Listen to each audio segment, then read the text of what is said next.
પંચમહાલના હડફ ડેમમાં નવા નીરની આવક થઈ રહી છે। નવા નીરની આવક થતાં ચોમાસાની ઋતુમાં પ્રથમ વખત ડેમમાંથી પાણી છોડવામાં આવશે।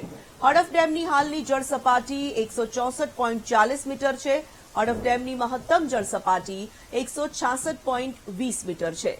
રાત્રે અનરાધાર વરસાદ વરસતા ડેમની જળ સપાટીમાં 10 સેન્ટીમીટરનો વધારો થયો। ડેમની રૂ લેવલ સપાટી જાળવવા માટે 3 નંબરનો ગેટ અડધો ફૂટ ખોલવામાં આવશે।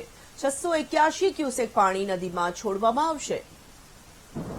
સંવાદદાતા વિવેક સુથાર જોડાઈ ચૂક્યા છે ફોન લાઈન પર। વિવેક, પંચમહાલમાં પણ ભારે વરસાદ છે અને નવા નીરની આવક સતત નોંધાઈ રહી છે।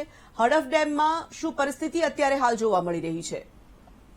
જી, ચોક્કસથી વાત કરીએ તો પંચમહાલ જિલ્લામાં વરસાદને કારણે અને દાહોદ જિલ્લામાં વરસાદને કારણે હડફ ડેમના નવા નીર આવ્યા છે। ચોમાસામાં પ્રથમવાર ડેમના પાણી આવ્યા છે, જેમાં જોવા જઈએ તો ડેમમાં 10 સેન્ટીમીટર જેટલો પાણીનો વધારો થયો છે।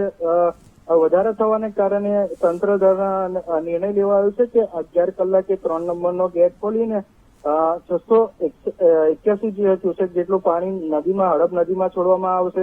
હાલ જોવા જઈએ તો આ જે પાણી છે ઉપરવાસના વરસાદને કારણે વધવાને કારણે આ પાણી છોડવામાં આવી રહ્યું છે। જી, ધન્યવાદ વિવેક।